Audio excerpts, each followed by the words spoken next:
We welcome you today. My name's Anita, and I'm here with my friends Megan and Darren. And because this is a service for about differently abled people, we're going to sign one sentence, and Darren is going to sign in the American Sign Language, which has its own grammar. And Darren, it looks like this, and I will speak the words while you sign. Welcome. We are happy that you are joining us today.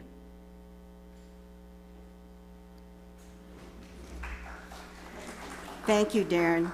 And now Megan will sign the same words, but use sign English, where every word is signed. It looks like this. Welcome. We are happy that you are joining us today. Thank you, Megan. With these words, we introduce you to our theme for today, which is about the inspiration and respect we have gleaned from working with persons who are differently abled. Among them are the hearing impaired. So yes, no matter who you are, what your religious journey might be, or your disability, you are welcome here.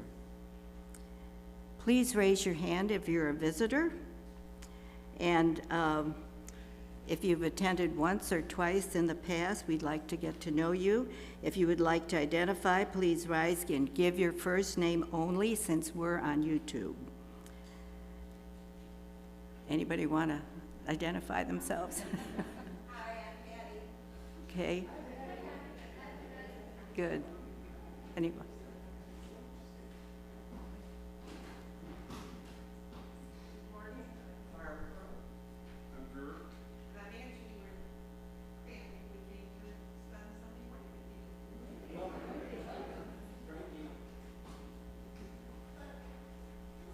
Go ahead.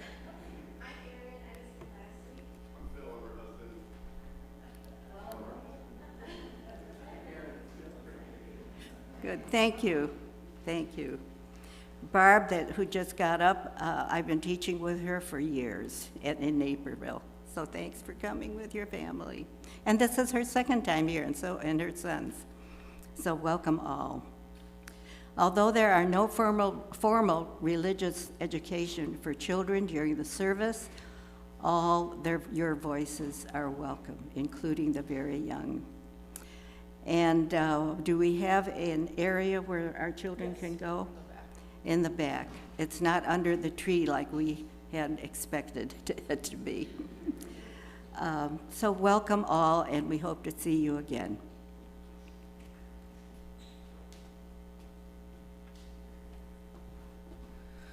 There's always a lot going around the church. Check your news and notes that comes your inbox on Fridays. If you would like to receive news and notes, please let the person at the visitors table know, and we will pass along the information. Lou Crowley is going to come up and share an announcement, and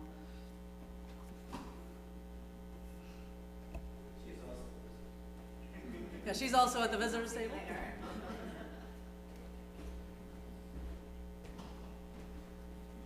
Good morning, everybody. I'm Lou Crowley, and I kind of help organize the Beds Plus meal program, where we make meals for the homeless once a month. And generally what we do is provide 48 shelf-stable meals for their hotel clients. Over the summer, we don't have as many people. People are traveling, so we're going to do something different for July and August. We're actually going to be cooking meals for their respite center. And so the respite center has 15 guests right now. When the homeless are hospitalized and need some place to recover, Beds Plus has created this respite center in Summit so that folks have a place to go and recover. And so next week we're going to be cooking a meal for 15 people. Some people have already signed up to help. Generally people bring in donations, but next week we're going to kind of cook together. So we're looking for not only food donations, but just a little camaraderie and putting a meal together downstairs in our kitchen. So If you're interested in helping out, I'll be back at the visitors table after the service. Okay, thank you. Some other activities that are going on is that there will be a visitors welcome breakfast at 9 a.m. on Sunday, July 21st. If you have been a visitor lately, please talk with Darren after the service. He'll give you more details.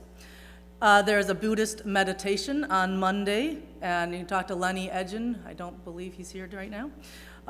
And there's a Wise Elders meeting on Tuesday, July 16th. Please join us for the activities that go along with our service and refreshments following the service today.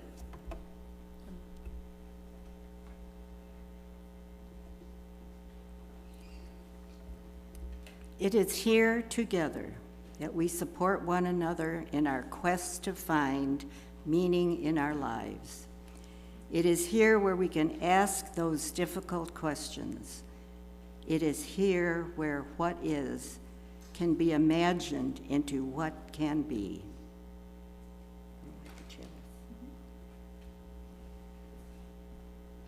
Please join us in saying these words as we light our chalice. In the light of truth and the warmth of love, we gather to seek, to sustain, and to share.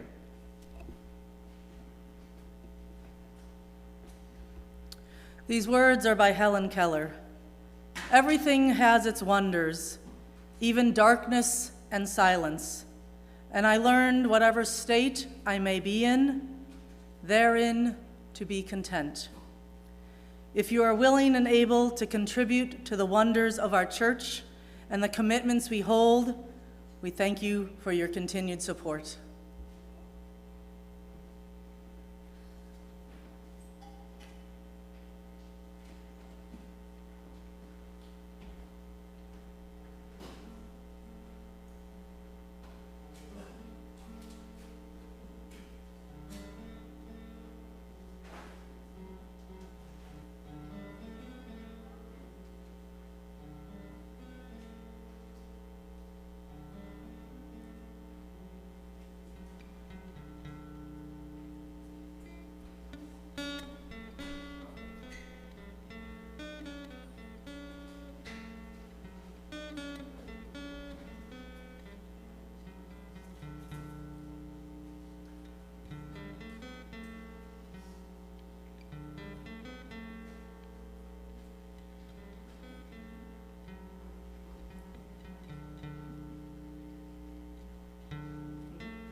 Let us prepare for a moment of silence as we choose to be with our thoughts and our inner self.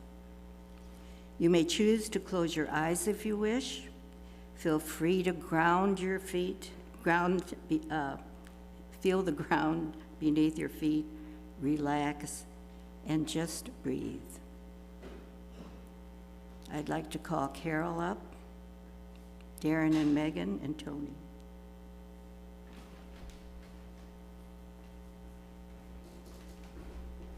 The singers will lead us in our meditation verse. Carol, do you want to lead?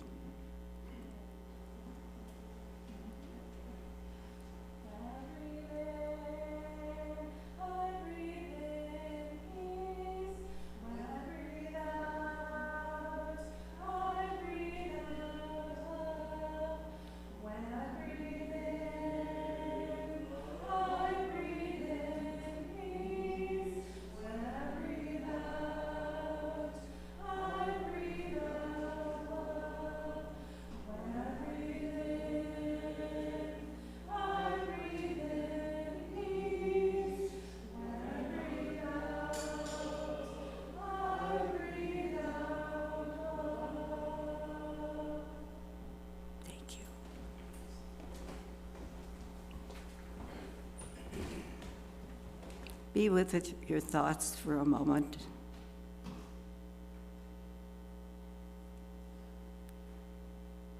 And let us remember the victims that were hurt last night, killed.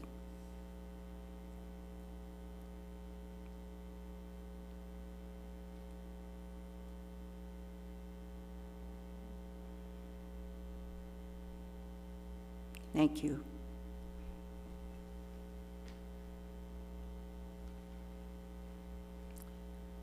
Tony has a children's book, and we will have it down on the table for you to look at after the service. But when Megan and I were thinking about doing this service together, this book just popped out at me, and it was so appropriate. So it's an inspiring book for young kids. Tony?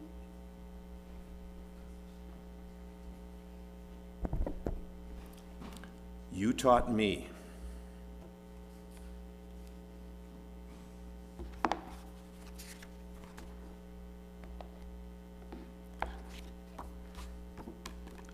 That first day, I came to camp ready to teach you all the things that you could be. But in the end, each of you taught me what it means to be truly happy. Every day we played in a different way. Sometimes searching high, other times searching low. We sang songs and shared laughs. And what I loved was seeing you all smile, communicate, discover, laugh, dream, and most importantly, be happy. When we were apart, I thought long and hard. I realized each of you had changed the course of my life, ever so slightly. Some of you taught me patience. Others taught me to be silly. Some of you taught me determination. Others taught me perseverance. You taught me that it's okay to be sad. It's okay to be unhappy, as long as we share our feelings politely.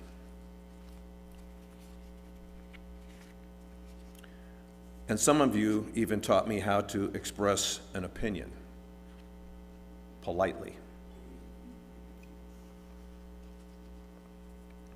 Each day you came back with a smile that shone so brightly, and in the end, you all taught me to smile, be grateful, and be happy.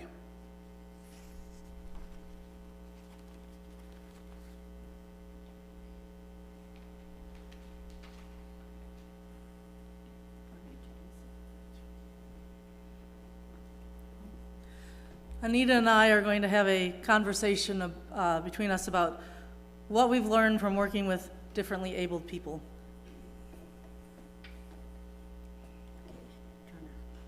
Will you speak with me? Thanks. All right. We've both had quite a lengthy experience with differently abled people. So I'm going to, and I don't know much about Megan's background, nor does she know much of mine, but we're going to share it with you. So, Megan, first question. What was your first reaction with a person who had a disability? My first interaction with a person who had Down syndrome. His family lived behind us, and his sister and I were friends. Craig was about 6 and I was about 10. Craig would come into the yard and my sister and I would run into the house yelling to my mom, "Craig's in the yard!" We didn't know what to do as Craig was nonverbal and we didn't have any education or guidance on how to talk with Craig. We just thought he was scary since he didn't talk and he looked different from us.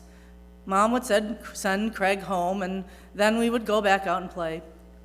Craig and his family ended up moving due to a tragic accident where his sister saved his life but lost hers. But this was not the last time Craig and I would cross paths throughout our lives. Were there other interactions that followed? In 2000 to 2003, I worked at Ross and Saunders School where all the children had dyslexia. And then in 2005 to 2007, I worked with 6th, 7th, and 8th graders in a self-contained classroom in Lyons. I worked with many students in that classroom that had learning disabilities, fetal alcohol syndrome, oppositional defiance disorder, and autism. I had a few students that were in wheelchairs. I met Craig again for the third time, we'll get back to the second time, when I found out that his mother was the nurse of the school. And when she and her husband would go out of town, I would stop by their house and check in on Craig. He was probably about 25 at the time, and then he would go to work, come home, walk to the corner store, buy something for dinner, come home and play video games. I would stay for a while, but now, and make sure he had what he needed.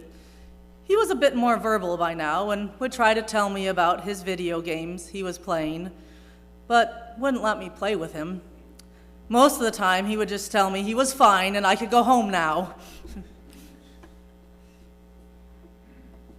I understand you worked with the Night Out program through community support services. Will you tell us something about that? So in 1995 and in 1999, I helped lead a parent night out program through community support services, and Craig showed up there as a teenager. He knew some sign language, and at one point he was wandering somewhere in the church that he wasn't supposed to be, and I had to sign to him that he needed to come back with the rest of us and his friends, or I'd have to call his mother to take him home. He wasn't scary anymore, but he was taller and bigger than I was, so he's still a little intimidating. And we only had limited training through CSS. At the Parents' Night Out program, we worked with many children who had a variety of disabilities. One child was autistic and didn't engage with others, but one night I was sitting on the floor getting ready to watch a movie with the kids, and he comes over, moves my hands out of my lap, and plops down in my lap. He was about 12, so I wasn't quite ready for that. I kept my hands to the side and just let him lean back on me. I told his parents when they came to pick up their 3 kids, and the mom was about ready to cry, as her son had never engaged with someone like that before. And this boy was obviously comfortable enough with me to do that, and I felt honored. You said your dad was disabled. In what ways did that influence your thinking about people who were differently abled? So my father had ankylosing spondylitis, which is a type of arthritis that causes inflammation in the joints and ligaments of the spine. It also affected his knees, his ankles, and his hips. He was able to get down on the floor with me and my 2 sisters, but by the time my 2 brothers came along, 13 and 15 years later, he wasn't able to move much, and he walked with a cane or a walker. He couldn't turn his head or bend down. He walked extremely slow and needed help with many things. It's pretty humbling putting on your father's pants when you're a teenager, but he needed to get to work and I was the only one home. But, we did what we did. He helped coach our softball teams, was at my sister's gymnastics meets whenever he could go. He loved the Cubs. We would go to the Sox games because they were easier to get to, and had a wicked sense of humor. He showed us that even though he had a tough time moving and was in constant pain, things could still get done around the house. You could hold a job and raise a family. We learned how to power through with what our troubles were and figure out a way to succeed. In high school and college, did you know anyone who was differently abled? And in what ways did you get inspired by working with people who are differently abled? Throughout high school and college, I have worked with students and adults that have had grand mal seizures, epilepsy, ADD, ADHD, speech disorders, people who are deaf and blind. I have friends who have cerebral palsy and one who uses crutches because of it, and my brother has a mild case of CP. And a friend with spina bifida who uses a wheelchair. I have cousins and friends who are paralyzed and use wheelchairs. I have also worked with students with learning disabilities when I am working with my students with dyslexia. I think I just get inspired by these people because that is who they are, people. Just because they have something that makes things more challenging for them doesn't change who they are as a person. They may take more time getting things done, but they can still do what they want. Just because it's a challenge doesn't mean it can't be accomplished. So Anita, how did you become involved with working with the differently abled? My very first interaction working with children was when I was in college. For 2 summers, I worked as a camp counselor at Timber Trails Camp for the handicapped children, and we used to call them handicapped in those days. This was in the early 50s, and it was in Oconomowoc, Wisconsin. Back in the 40s and 50s, Spalding School in Chicago was designated as a school for children who had disabilities. Even if you had a heart murmur, you were sent to Spalding. In fact, one of my closest friends went to Spalding and she was fine. She had only a heart murmur. All the children at camp came from Spalding, and they represented a variety of disabilities. Spina bifida, mostly cerebral palsy,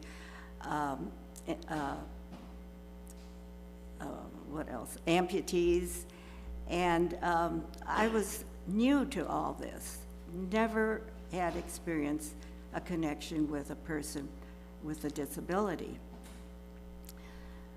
So presently it is no longer a school, but the structure is still up. And if you pass Washington Street and Ashland Avenue in Chicago, you'll pass Spalding School. Today, children are mainstreamed into regular classrooms with aides that would assist the teacher in meeting the needs of the special child. In college, I majored in speech pathology back in the early 50s, when speech pathology was just in its infancy. I was fortunate to have had as my professors the founding pioneers in the field, and we called them speech correctionists in the public schools. And I first taught in Holland, and after I graduated, got married and had children, when they were older, I went back to school, received my master's in early childhood education from Erickson Institute. So I combined these 2 majors and became a specialist in early childhood education.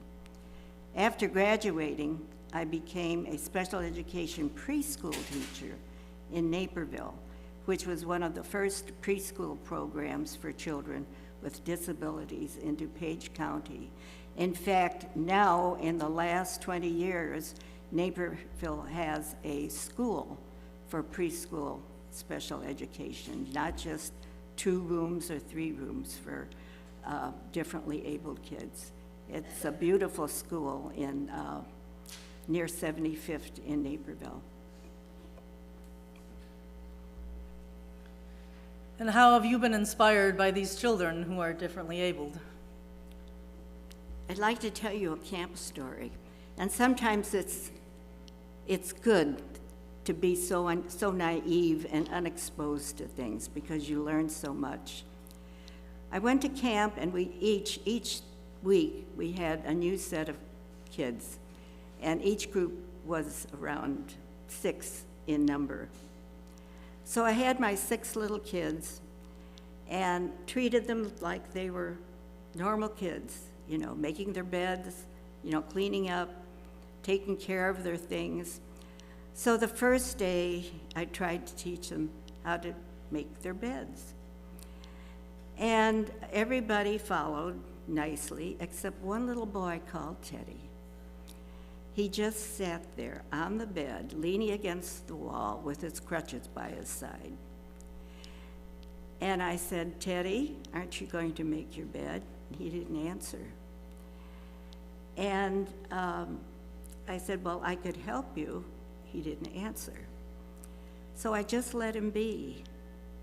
And I helped the other kids if they needed help. Suddenly, this little boy got up with difficulty and started to do what the other kids were doing. And not knowing that he didn't know how to make a bed or even made a bed before, he started to make his bed. Talk about peer pressure. So I didn't think anything of it, and we went on our way. A few weeks after that, the camp received a letter, and it was from a mother.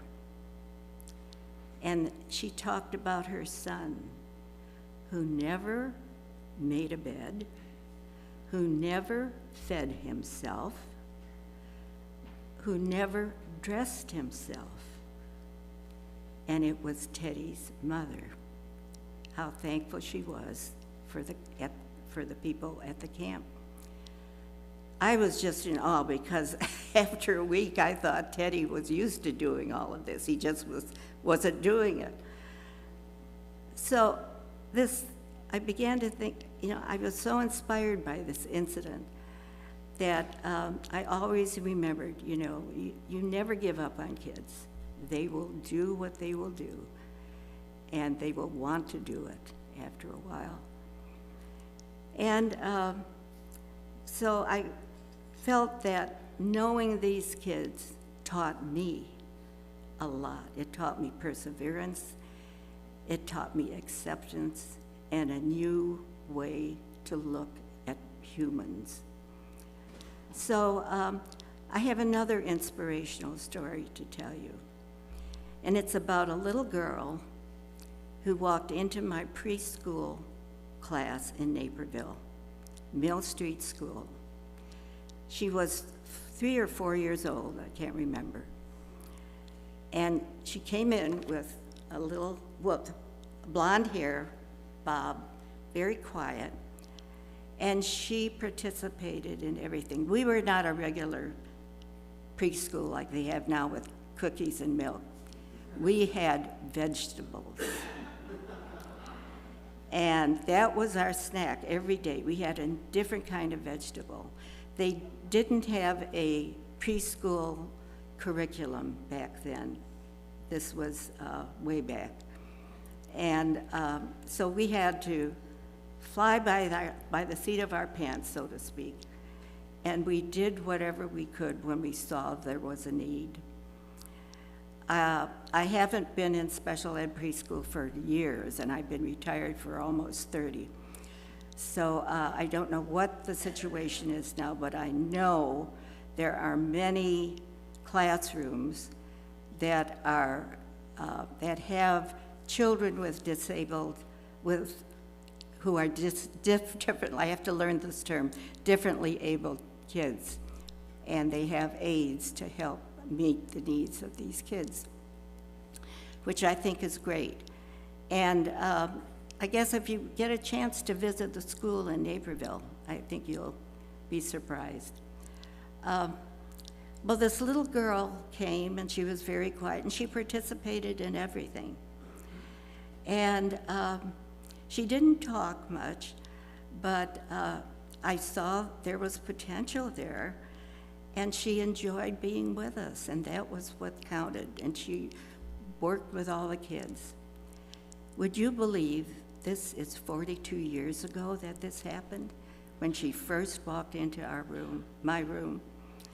And my aide and I would just talk about our kids after they left and what accomplishments they achieved. Well, this little girl achieved so much.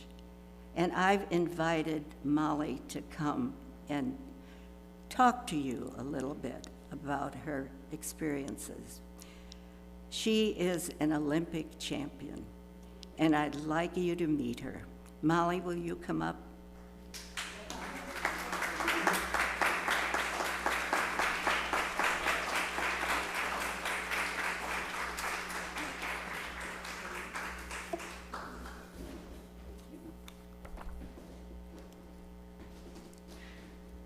I'm not using last names because we are on YouTube.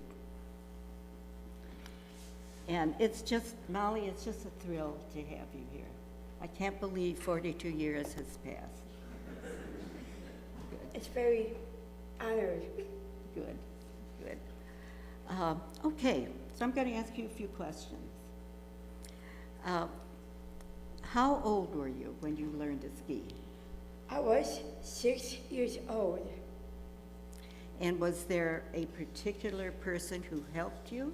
Yes, it was my older brother, Mark. How difficult was it to learn to ski? I tried it once and it just scared me to death. I skied in between my brother's skis. If I start to fall, my brother Mark would catch me. Yeah.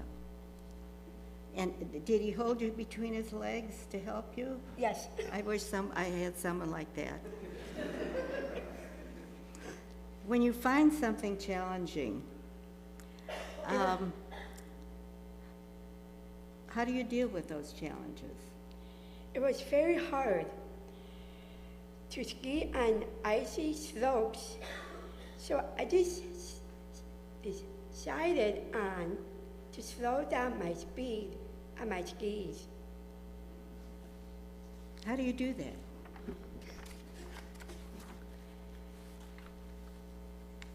Well, when I ski, I try to dig my skis into the snow and gently guide myself from side to side and to control my skis for me to be able to cross the finish line.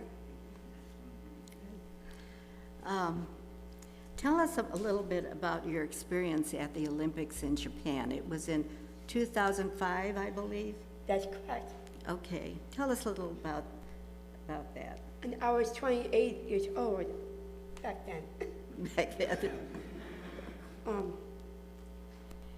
I went to Copper Mountain in Colorado for a week to prepare for Japan. Besides practicing skiing, we also ate Japanese food. It was very yummy.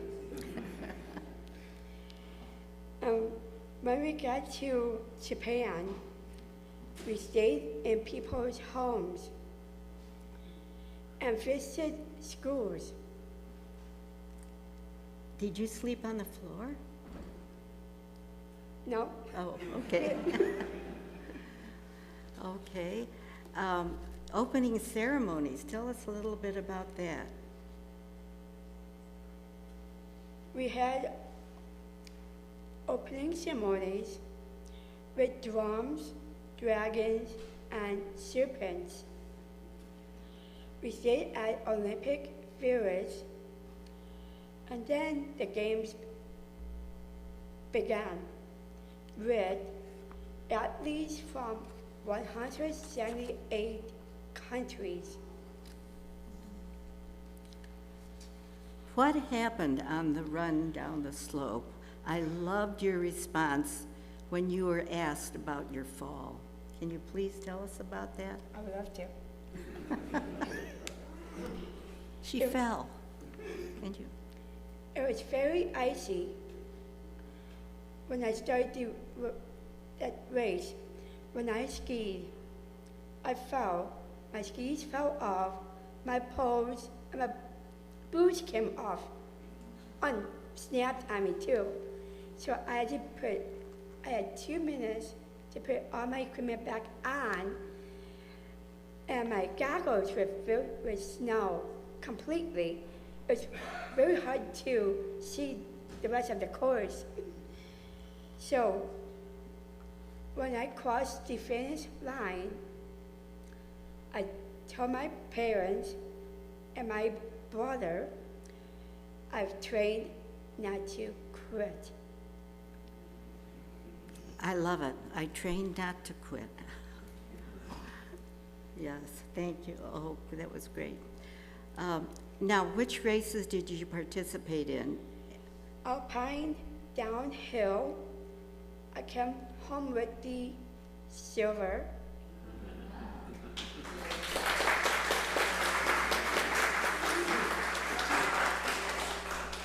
Giants slalom, a fourth place ribbon, and slalom is a fifth place ribbon.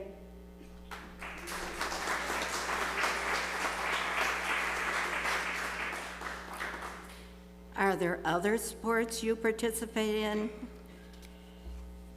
Yes, I did golf, skiing, swim team, volleyball, basketball, basketball is an Italian sport, softball, and bowling.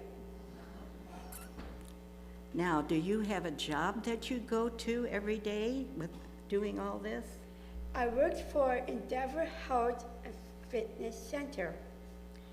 I work with children with gym activities, crafts and coloring, and they also like to play with Play-Doh. And they have this enormous size Skyliner for them to play inside. I worked for 24 years. When I first started, it was August 23rd of 1999. And now, this coming August, I'm gonna be starting my 25th year.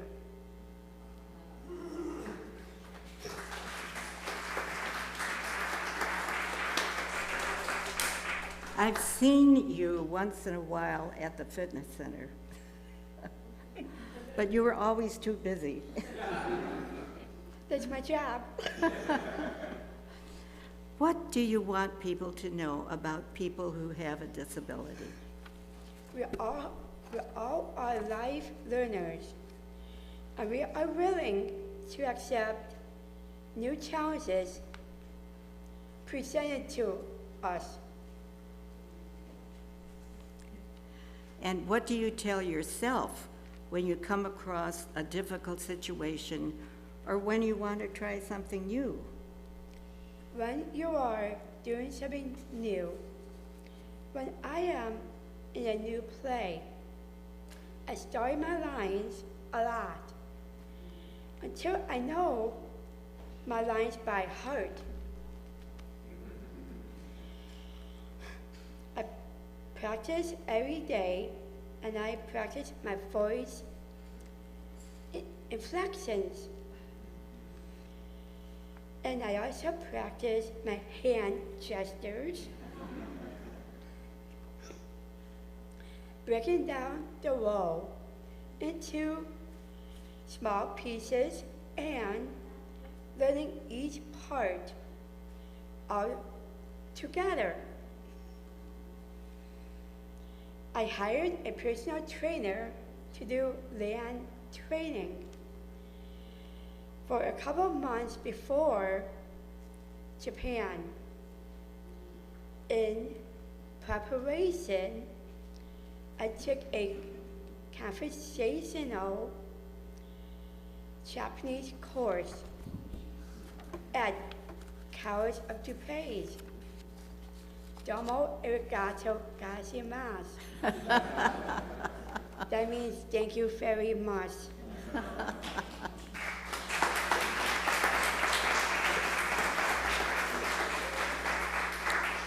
Can anyone come down and see your medals downstairs? Yes, of course. anyone can come see my medals and ask questions about Japan and my experience in Special Olympics too. Good.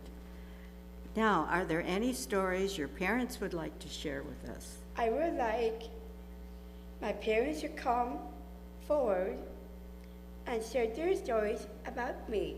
Thank you. Thank you, Molly.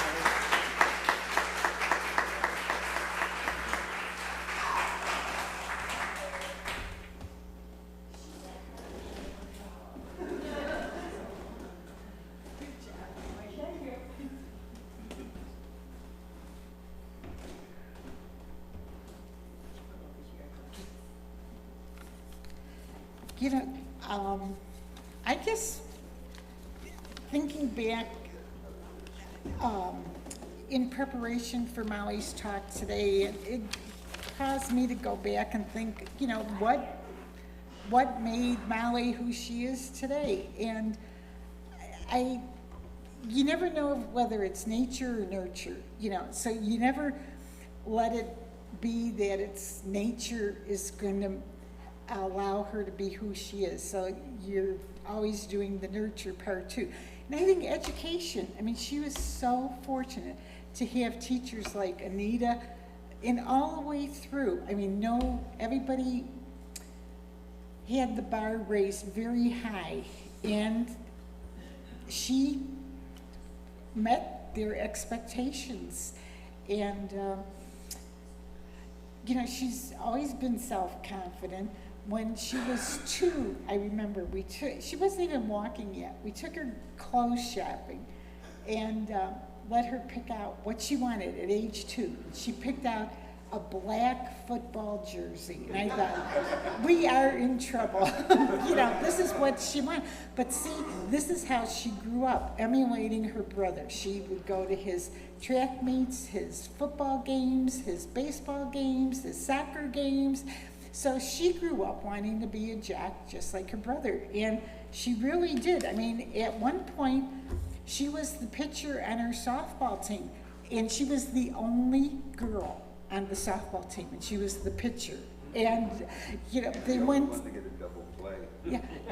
to state, and they were teasing her that she was going to have to sleep in the hallway because all the guys were sharing rooms with one another. But, you know, nothing has kept her down. And I think, what did we do? We kind of followed her lead. And if she showed an interest in something, we would just go in that direction and that. And she's talking about being a lifelong learner. I think that is the biggest thing. I think we all should be lifelong learners. And to this day, even when she graduated high school, she went on to College of DuPage and she took classes there. And then even after the classes, she was a global messenger for Special Olympics, going around giving speeches and that. So she hooked up with a teacher at College of DuPage, and she was with her for 20 years. And she would meet with her once a week. They would go writing speeches, writing paragraphs, increasing vocabulary. But this was one person who she would meet with for 45 minutes every week for about 20 years until COVID. And, you know, so and now what she's doing, she's taking virtual drum lessons. And she has her drum set in our living room and blew out the speakers on our Mac Pro computer.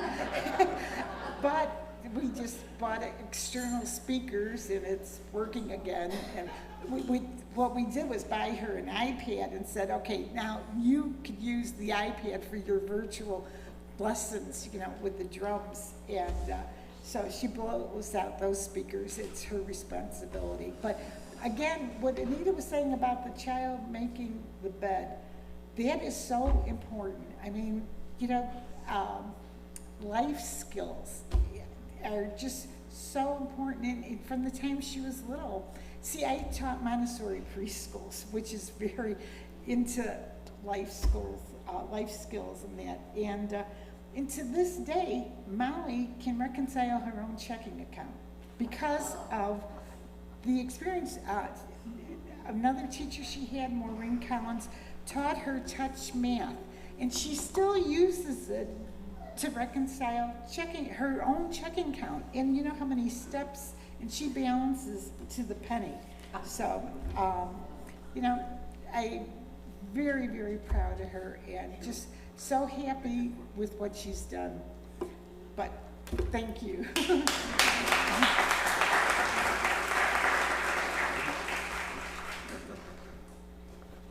I'm Mr. Molly. Molly's dead. And just a couple real quick stories. Molly's met just about everybody, but Molly was on the Mike Ditka show, and she had a question that she stood up. This was her own question. We didn't know she was going to do this.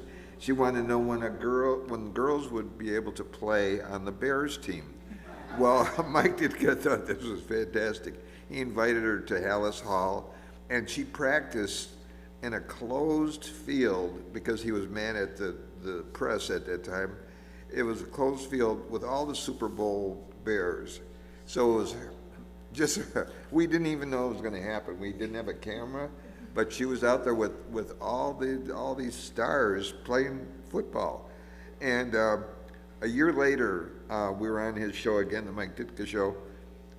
There was probably 100 of us in the audience, and Mike recognized Molly a year later, and she was the only one that he spoke with it, which I thought that was, and he recognized her. I thought, wow, a year later, because he had to have met hundreds and hundreds of people. Molly was at a Little Richard rock and roll concert, and she danced on top of his piano while he sang. When he finished singing, he helped her down, and she went like this to him for the audience to applaud. And he said he was just delighted. He says, "I'm taking you with on the road." And at a Katie Lang concert, Molly met Katie Lang. I guess 5 different times, and she talked to her manager and got us to go backstage after the show to meet Katie Lang. And years later, after a concert, Katie Lang was coming out of the concert exit door, and she saw Molly across the street. Instead of getting into her limo, which was right there, she came across just to talk with Molly, which I thought was really nice. Oh, at James Taylor, this is the last one. She met everybody. She met the Pope. Really, she did. But James Taylor concert, she was up at the front by his stage. He finished the concert. Everyone wanted to touch his hand and give him a high five. He only touched Molly's to give her a high five after his concert. And that's, like I said, there's a lot of other celebrity stories, but we only have one day.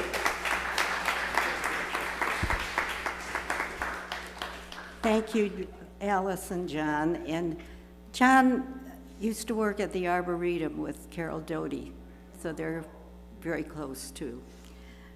We were going to have some of you share, but our time is running out, and we would like you to see this video at the end. I'm going to ask, we have people here in our congregation who are differently able. I'm one of them. I'm losing my hearing in my ear. So, and there are things that I would like to say, but I won't take the time now. But I'd like Dennis to say 1 or 2 things. Dennis, would you like to share something? Yeah, real short. Microphone.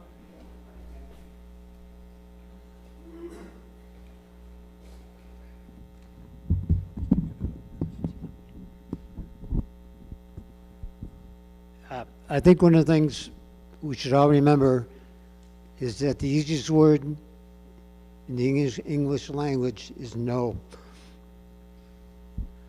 No, you can't.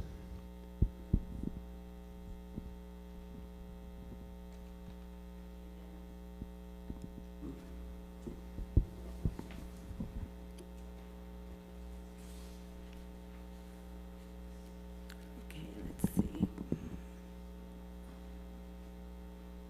you want to help extinguish the flame? And we'll do this after the service here. Go ahead.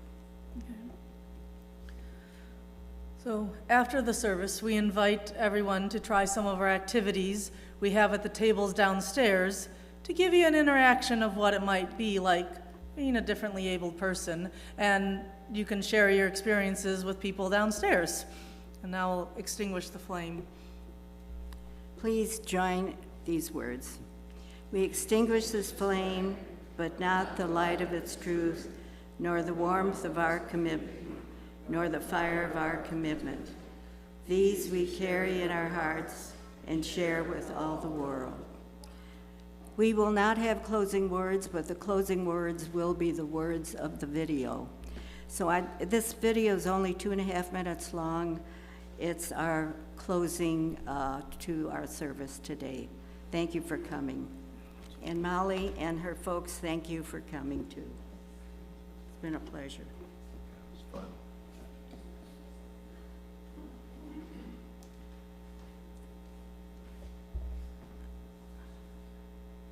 Can we have the sound?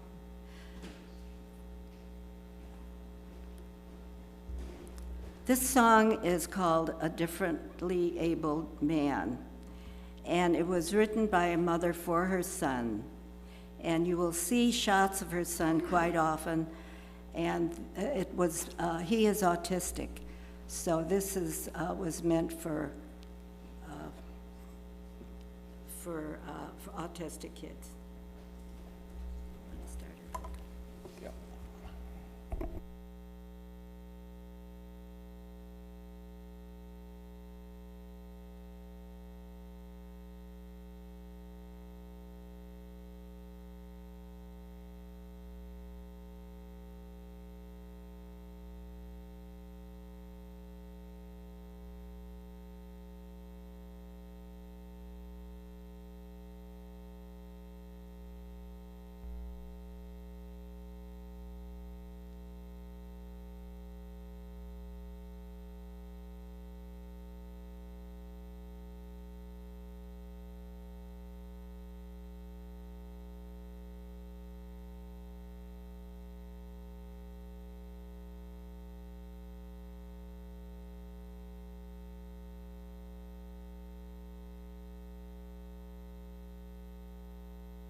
Well, I just thought I would offer a story. My family, my uncle had muscular dystrophy, and he was so inspiring for us. I guess he went to Brown, became an accountant, and had just such a great joy of life. He was a manager of the football team at Brown, and the team, he was starting to have issues at that point, and they just loved him, and they got together with him for another 30, 40 years when we would go up to Michigan or Massachusetts.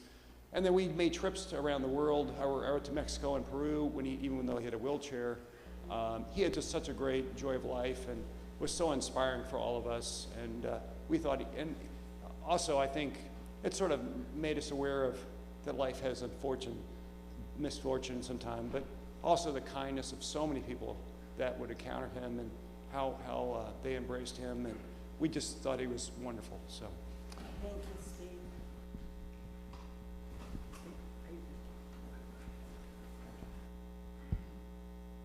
Try one more time. Sure. So I'm going to share something that I think any Illini in the house here, but anyone who went to University of Illinois, and I was there in the early 80s, and I just remember the area of the campus, and or maybe it was the housing of the folks in wheelchairs and of different abilities that were everywhere on the campus. They were just an inspiration. So I remember that.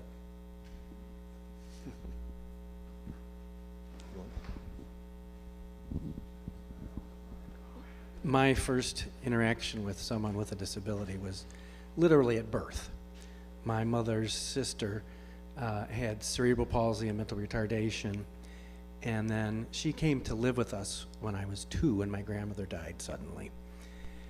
And that book taught me that Tony read is what she did for all of our family.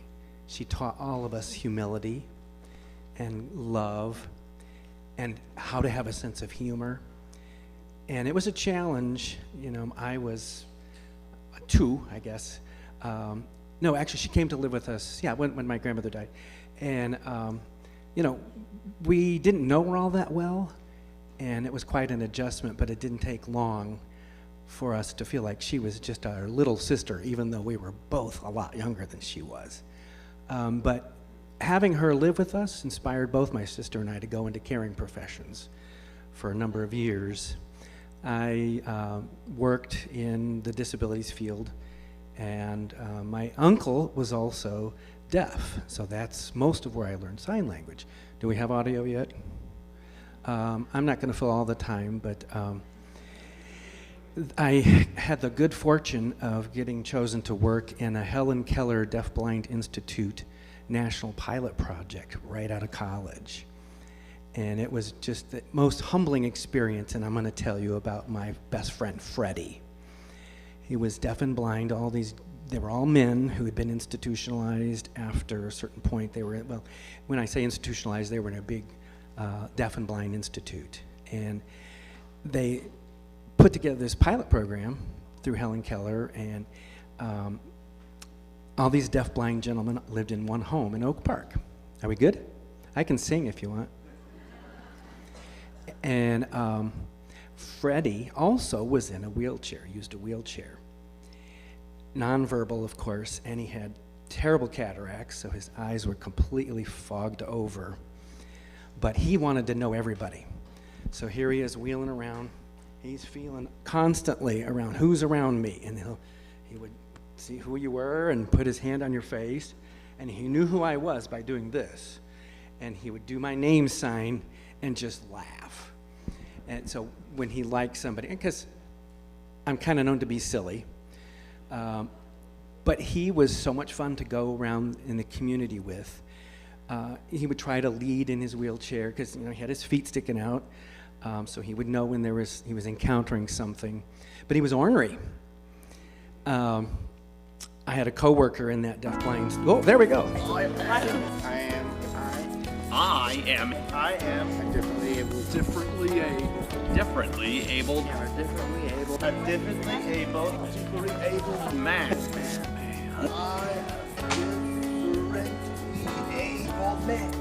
I turn my gaze, I look away.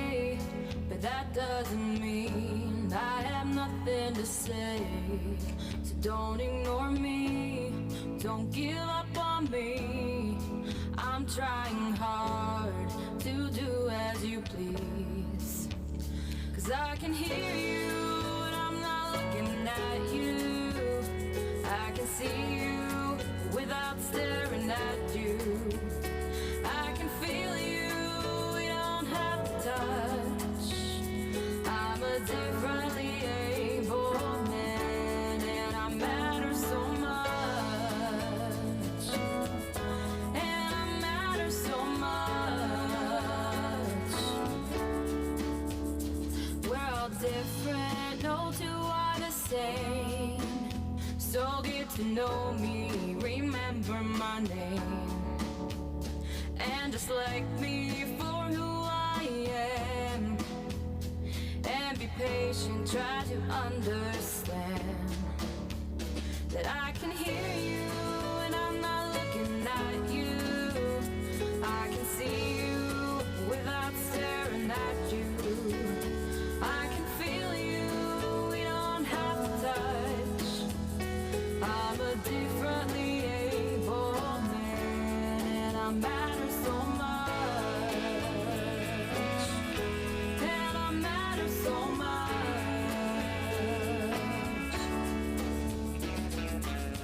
Try not to judge me when I look away. I wanna fit in, but it's not my way. Sometimes I run, but I just wanna stay. If I could speak, this is what I would say.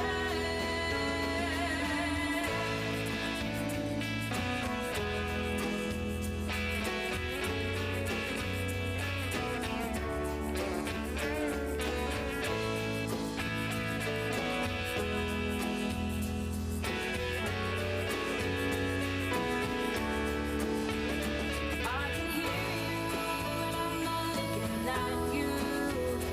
I can see you without staring at you. I can feel you, we don't have to touch. I'm a differently able man. I can hear you when I'm not looking at you. I can see you without staring at you. I can feel you, we don't have to touch. I'm a differently abled man, and I matter so much. And I matter so much. I am perfect.